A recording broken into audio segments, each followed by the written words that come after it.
We wanted to stay grounded in this, post-apocalyptic world, that it was really important to not lose sight of everyday life.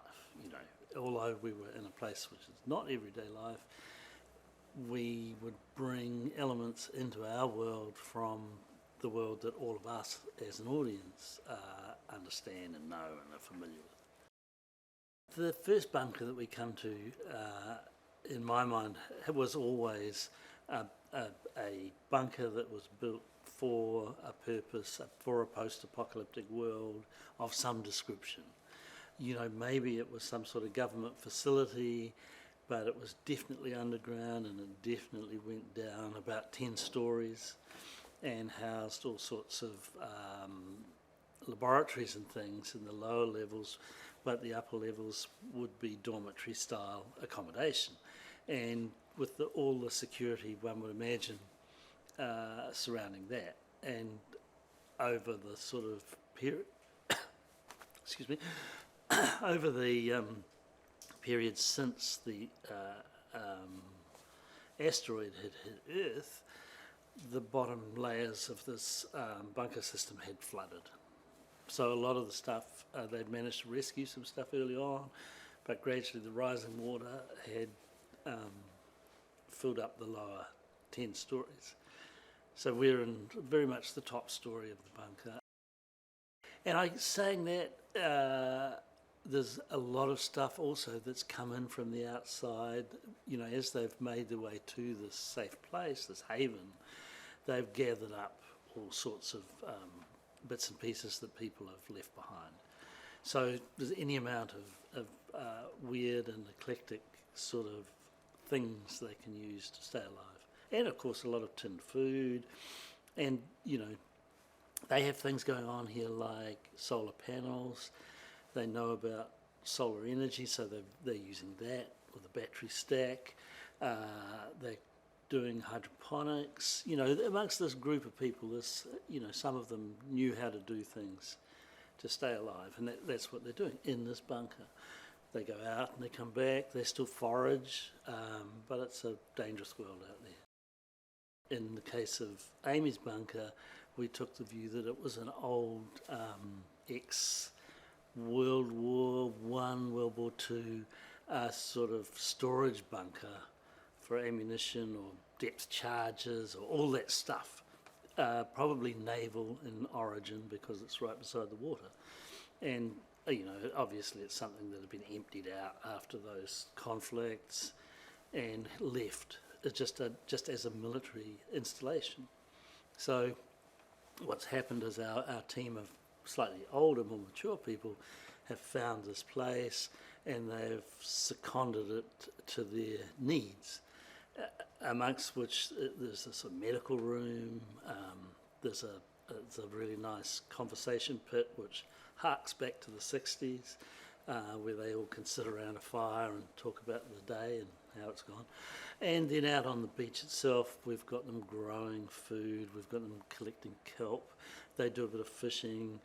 Their boats are mostly too old and ruined at the moment to go fishing.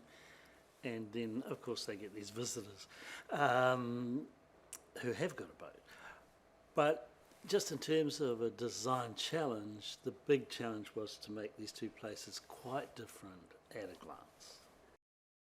As I read a script, the first time I read a script is the most important time, because you have those intuitive visions of environments people are in, and where the action takes place and how the steps could be and all that stuff. So certainly in the first pass of a script, I often do little thumbnails of just what I'm seeing in my mind. And you always read that script before you talk to the director, as a rule. That's the first thing that's offered up. And so I tend to just jot down those intuitive first images, and then you have a meeting with the director in my position, and he obviously also has an image and a vision, and that's really important because ultimately he's making the film, you know. So I can contribute my sort of first impulses and first intuitive ideas, and often they'll coincide with his, and sometimes there'll be things that he doesn't want a bar of, and other times there'll be something that he hasn't thought of and thinks is probably a good idea. So, you know, it's a very much a sort of dance. I think the source of inspiration really for the two bunkers was quite different. This one, the source was really about Americana in the 1960s, and then also the sort of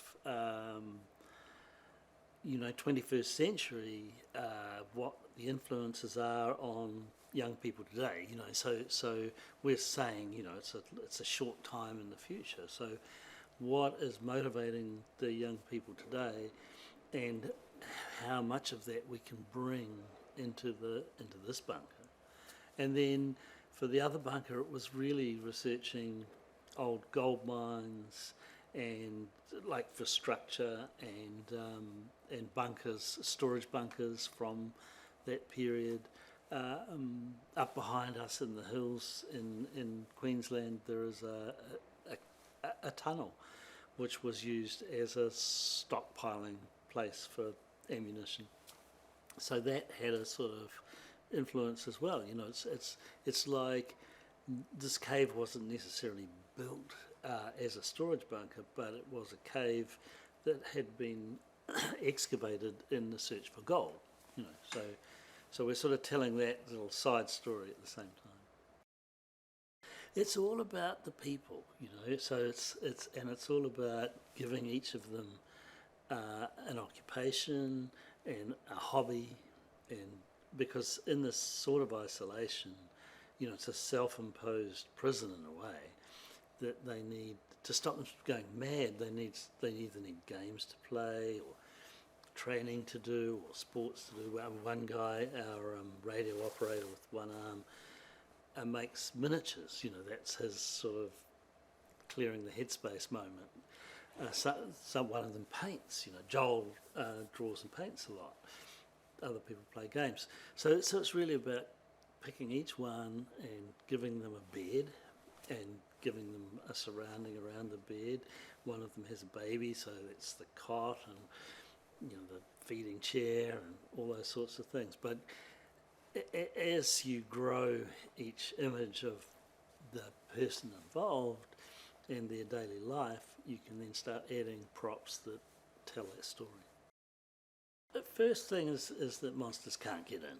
That's the key thing for a safe structure. So in the case of this bunker, we have one entrance which is an airlock, so we have a double lift-up door, and then we have all of our air conditioning is basically through solid concrete, and it's gratings over the top.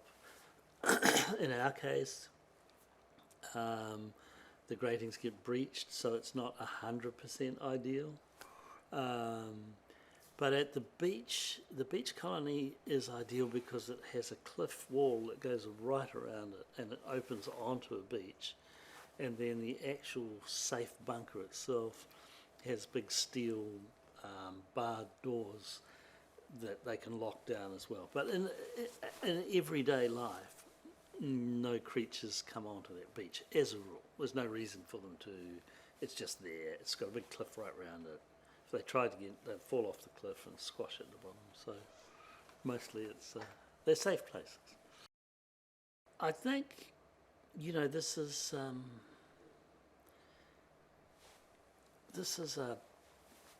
a film that's ambition is a lot bigger than its budget, which I love, you know, and it's one of the challenges that you always try to create more than you would be able to normally, you know. So that's probably the first big challenge. And then just physically, I think the set we're going on next week, which is the beach colony, is probably the biggest physical challenge. I mean, this this is sort of cool and interesting and complex, but it's all in an environment we can control. Whereas the beach, we can't control the environment. So that's going to be interesting and challenging on a daily basis. I mean, working with Michael, it was started on day one, is that I'd seen his background work, what he'd done, and then just that lovely, fresh, fantastic young guy with a vision. He wants to make a picture that he knows the picture he wants to make. I can bring things to him and he can take them or leave them, but together there's just a knowledge that he's going to make something fantastic that I'm going to love, that's going to enrich the lives of everyone who watches it in some way. He's got a sense of humour, he's meticulous in terms of detail, which is great for us because we do detail best, well, that's the plan. And then, his overall vision that he's making, he's got a very strong vision of the picture that he's making. So, to have that, not vacillating all the time, to just have that clarity of vision was really cool.